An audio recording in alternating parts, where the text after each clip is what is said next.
Hey friends, I'm Andy B, Community Manager with Anarchy Online, and today we're taking you along a trip across memory lane, celebrating 20 years of Anarchy Online.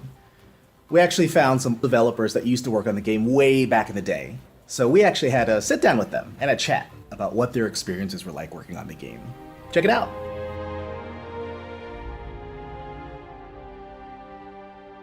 People didn't get the concept of MMO, so the journalists were like, 4 years? Are you mad? 4 years? That's a long time. No way you're going to last maybe 1 year. And here we are 7 years later, and it's still going strong. Hi, it's me, Gaute. Oh my god, it's been 13 years since the last time we did one of these videos. Just reacting to the fact that we said that the journalists at the time back in 2001 didn't believe that we would be there after 1 year. Here we are after 20 years.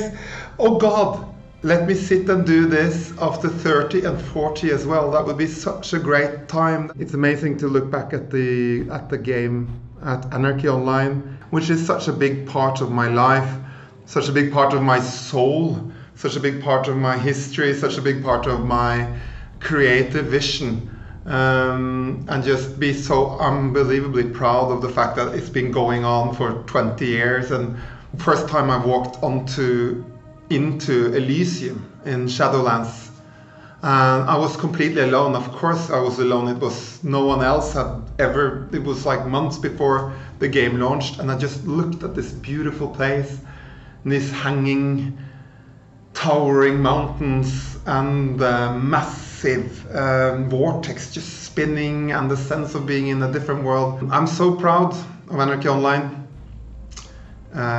It's been my child, my brainchild. I'm so proud of all the people I worked with. I miss you guys so much, and I wish Funcom such a great anniversary. I was first introduced to Anarchy Online as a player, much like many thousands of other people at the launch of the game. I picked it up in a store and experienced the game for the first time purely as a player. Happy birthday, Anarchy Online. I remember getting asked to do the 7-year version of this video and commenting that it blew my mind that we'd reached that milestone for Rubica. And here we are now celebrating the 20th anniversary of Anarchy Online. I'm so proud to have been part of that legacy and get to create this wonderful game and this wonderful place where players have called their home for 20 years and had so many adventures. Even to this day, as I travel and do conventions and I talk to player communities and get to meet other gamers and indeed game developers, I'm always struck how well received the game is and how people have such fond memories of Anarchy Online. And even all these years later, when I talk to people and they realize that I worked on the game, that we have this wonderful connection over these great memories that people had of exploring Rubica for themselves and what that world meant to them. And thinking about all those players all around the world who've had that experience for the last 20 years. So here's to 20 more years, and we'll see you on the 40th anniversary, hopefully.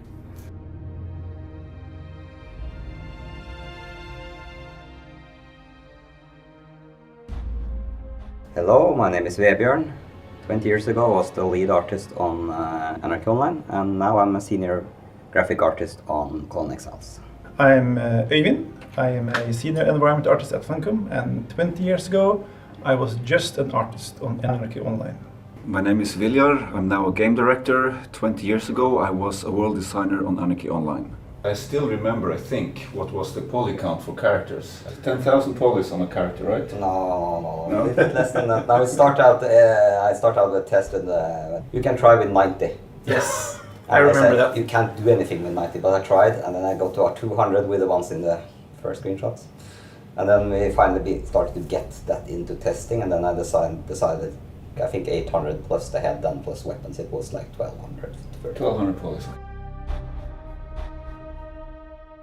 The graphics were defined of the fact that every artist wanted to make a fantasy game. So that's why it ended up more like looking more in the direction of Star Wars, that let's see how much fantasy can we get into sci-fi with the power swords, armors that looked a bit more. And also the inspiration was Quake 2 at the moment as well for the graphics and how textures were made. So we kind of like tried to fantasy medievalize a sci-fi game. There was a lot of freedom, and I think that gave us a lot of humor in the game. Some of it intentional, some of it maybe not. Like the But Elite. I think that there were a lot of freedom when it came to developing the naming for things, the description of things. Also, different designers would have ownership of different areas, and I think that you see, some of the personalities from the designers reflected in the different playfields, at least. When it came to design and graphics, well, everything went into that. It was like so much freedom. We made our own universe. Anything goes. Yeah. I didn't foresee that we would be here 20 years later, but I think that the goal that we all were working towards, we wanted everything to be the best that it could be, and we wanted to be the #1 MMO back in the day. I personally felt that we were the best looking MMO at the time, at least. The art team, they made animatics in 2 weeks or something like that. The holy grail that we were trying to do was that the actions people would do in the game would actually be meaningful. Now, we never had time to develop the systems that would allow that to play out. So we decided instead to actually take things that had happened in the game and gotten some notoriety and actually reflect those in the animatics. So the animatics would have a story, but they would hint at big things that had happened. There was one thing in particular that was pretty cool, where some player just went into the city, the neutral city, and said, "I'm the ruler of the city." And it's like, well, we didn't have any mechanics to support that, but we didn't have any mechanic to say that they weren't. So what we ended up doing was that the leader of the city, per the story, actually had a dossier on the side with the name of that player reflected. So somebody did something silly in the game, and it got reflected in that animatic. So I don't think a lot of people actually know that, but that was kind of cool. That behind the scenes. I was really proud of the graphics when we shipped it, because it's the first game I'd done so much of it. But the legacy lives on, and people still play that game. There's something special to be said about games that they ship, which are multiplayer and online. To kind of see that game just come and populate, and you can walk around and hey, my God, these guys are playing my game. Actually, I myself, every year, I log into my old character, which I parked in one of the levels that I built, only one trade on one of the rooftops there, and just kind of look over and say, yeah, it's still here.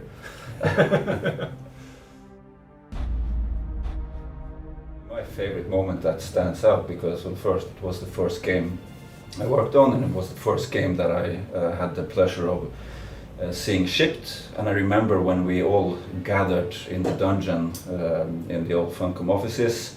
There must have been 100 of us, and we had a specially made keyboard with a red enter key, and the CEO stood on a chair, held up the keyboard, and then Martin and Moore, the lead program, went up and pressed the red button, and then we were live.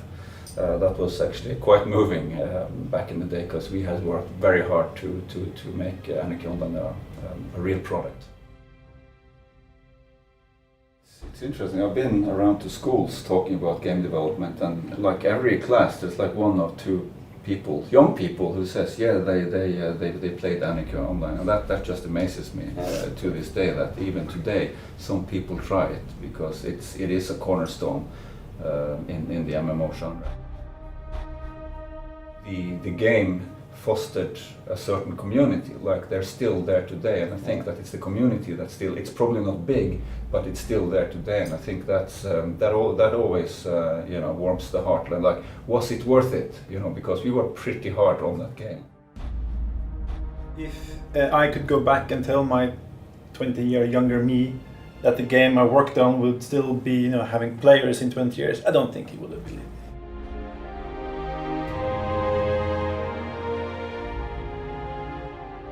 Hi, my name is Ruike Zeiss and I'm CEO of Funcom, and I'm extremely proud to be here talking about the 20th anniversary of Anarchy Online. In fact, I first played Anarchy Online a bit after launch when a friend of mine that had an account went on summer vacation, and he let me borrow the account for a few months to play.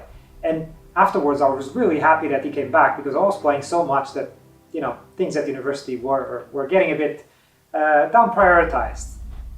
Fast forward a few years later, and that same friend mentions that there's a job opening in Funcom in Oslo. And I was finishing my degree at that point in time, and I decided to apply. And guess what? I got the job. I went to Oslo and I started working on a couple of pathfinding bugs for AO. So my actual career in Funcom started with Anarchy Online, and I'm very happy to be here this many years later as CEO, still holding the torch, proud of everything the game has accomplished, proud of everything the team has accomplished, and proud of the community that keeps the game alive, running, and as a pillar of the MMO community that has been going on for so long. I think it is a testament to the nature of the game. It is a testament to the many people at Funcom that kept it running for so many years. And I hope to be around when, 20 years down the line, AO is still running and is still there as a very important piece of MMO history.